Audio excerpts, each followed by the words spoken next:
எல்லாருக்கும் வணக்கம். லாஸ்ட் வீடியோவில் நீங்கள் கொடுத்த சப்போர்ட்டுக்கு எல்லாருக்கும் ரொம்ப நன்றி. இன்னைக்கு நான் உங்கள் எல்லாருக்கும் ஒரு இன்ட்ரெஸ்டிங்கான ஸ்டோரி ஒன்று கொண்டு வந்திருக்கேன். வீடியோக்குள்ளே போகிறதுக்கு முன்னாடி நம்ம சேனலை நீங்கள் இதுதான் ஃபஸ்ட் டைம் பார்க்குறீங்கன்னா மறக்காமல் சேனலை லைக் பண்ணிவிட்டு ஷேர் பண்ணிவிட்டு சப்ஸ்கிரைப் பண்ணிவிட்டு பாருங்கள். வாங்க இப்போ வீடியோக்குள்ளே போகலாமா? ஃபஸ்ட்டு நான் இன்னைக்கு சொல்ல போகிற கதைக்கான டாபிக் பார்த்துடலாமா? நம்பிக்கை கொண்ட நரிக்குட்டி. ஒரு மலைப்பகுதி பக்கத்தில் ஒரு நரி குடும்பம் இருந்தது. அந்த நரி தாய்க்கு ஒரு குட்டி பிறந்தது. ஆனால் அந்த குட்டிக்கு ஒரு பிரச்சனை. அதோடைய பின்னங்கால் வேலையே செய்யலை. அதனால் கூட இருந்த மற்ற குட்டிகள் எல்லாமே அதை கிண்டல் பண்ண ஆரம்பிச்சிட்டாங்க. இதோ பாருங்க, இந்த நரிக்குட்டியால் ஓடவே முடியாது, இது எப்படி ஜீவிக்க போகுதோ அப்படின்லாம் பேசினாங்க. அந்த நரிக்குட்டியோட மனசு நொந்து போச்சு. ஆனால் அது அழவும் இல்லை, ஒதுங்கவும் இல்லை. அது ஒரு முடிவு எடுத்துச்சு. நான் ஒரு நாளும் கொஞ்சம் கொஞ்சமாக முயற்சி பண்ணணும்.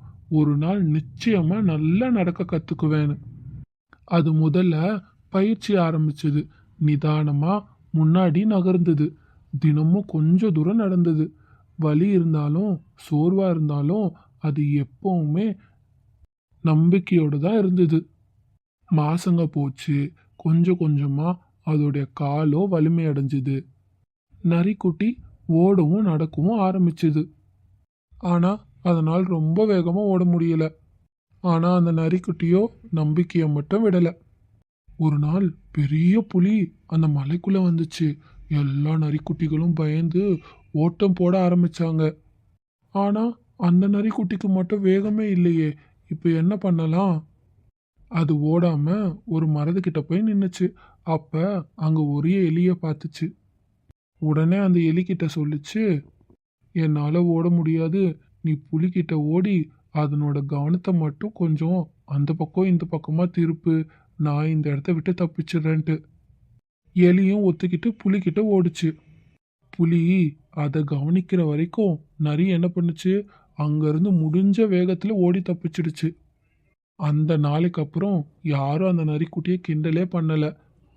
இது ஒரு சாமர்த்தியமான அப்புறம் புத்திசாலியான நரின்னு சொல்லிட்டு எல்லாரும் சொல்ல ஆரம்பிச்சாங்க. அதுக்கப்புறம் இந்த கதையில இருந்து நம்ம கற்றுக்க வேண்டியது என்ன? வலி இருந்தாலும் நம்பிக்கையோடு முன்னேறணும். மற்றவர்கள் என்ன சொல்கிறாங்கன்னு கவலைப்படாம நாம் நம்புறத நாம் செய்யணும். தயக்கமாக இருந்தாலும் ஒரு நாள் நிச்சயம் நம்மால் முடியும்னு நம்பணும்.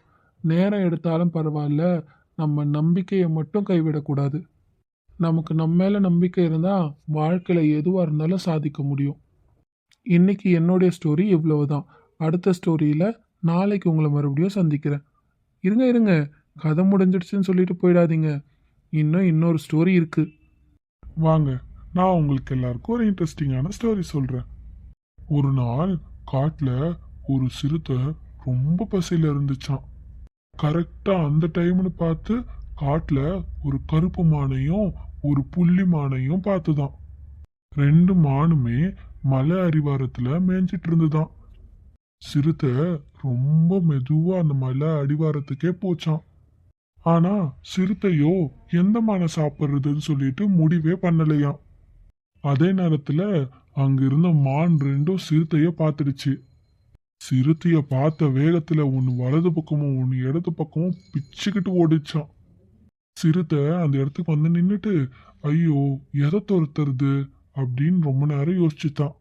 அப்புறம் சரி, கருப்பு மானைய துரத்தலாம், அதோடைய இறைச்சி தான் ரொம்ப சுவையா இருக்கும் அப்படின்னு முடிவு செஞ்சு மானை துரத்த தொடங்கிது. ஆனா அதுக்குள்ளேயே ரொம்ப தூரம் ஓடி போயிடுச்சு அந்த கருப்பு மான். உடனே சிறுத்தை, அது வேகமா ஓடக்கூடிய மான், அதை பிடிக்க முடியாது அப்படின்னு முடிவு பண்ணுச்சு. பசி வேற ரொம்ப அதிகமாயிடுச்சு. சரி, புள்ளிமானை பிடிக்கலான்னு தீர்மானிச்சுது. இன்னொரு பாதையில அதையும் துரத்திட்டு ஓடுச்சு. ஆனா புள்ளிமான் எப்பயோ பஞ்சா பறந்து போயிடுச்சு. இந்த கதையில இருந்து உங்களுக்கு என்ன தெரியுது? முக்கியமான நேரத்துல முக்கியமான முடிவை சீக்கிரமா எடுக்கணும். ஓகே ஃப்ரெண்ட்ஸ், இதுதான் இன்னைக்கு என்னுடைய ஸ்டோரி. வேற ஒரு ஸ்டோரியில நாளைக்கு உங்களை மீட் பண்றேன். பாய். இல்ல வீடியோ முடிச்சிடுதுன்னு போயிடாதீங்க. இன்னொருத்தர் வராங்க உங்களுக்கு இன்னொரு ஸ்டோரி சொல்ல.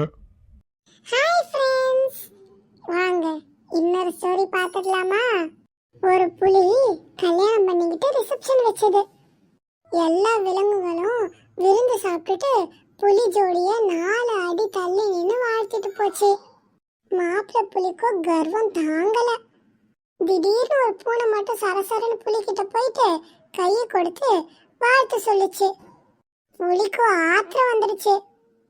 டேய், எத்தனை பேர் என்ன தூரமா நின்னுட்டு வாழ்த்திட்டு போறாங்க, உனக்கு மட்டும் எவ்வளவு தைரியம் இருந்தா என்கிட்ட வந்து வாழ்த்து சொல்லுவ?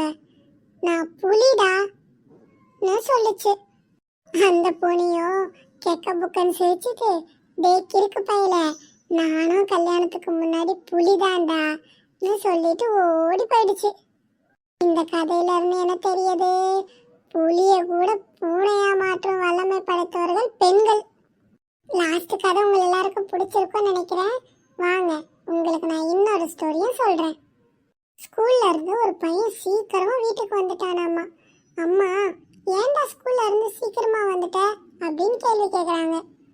மகனும், அம்மா, டீச்சர் கேட்ட கேள்விக்கு நான் மட்டும்தான் என் கிளாஸ்லயே சரியான பதில் சொன்னேன், அதனாலதான் டீச்சர் என்ன வீட்டுக்கு போக சொல்லிட்டாங்க.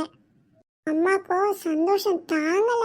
செல்லக்குட்டி, என் கண்ணு, டீச்சர் அப்படி என்னப்பா கேள்வி கேட்டாங்கன்னு கேட்டாங்க.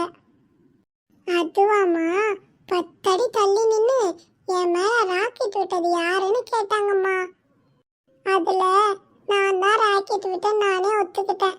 உண்மையை சொன்னதால ஸ்கூல்ல இருந்து வீட்டுக்கு சீக்கிரமா அனுப்பிட்டாங்க. அந்த டைம்ல அந்த அம்மாவோட ரியாக்ஷன் என்னவா இருந்திருக்கும்னு சொல்லிட்டு கெஸ் பண்ணி எனக்கு கொஞ்சம் கமெண்ட்ல சொல்லுங்க. ஓகே ஃப்ரெண்ட்ஸ், அடுத்த வீடியோல பார்க்கலாம். அது வரைக்கும் பாய்.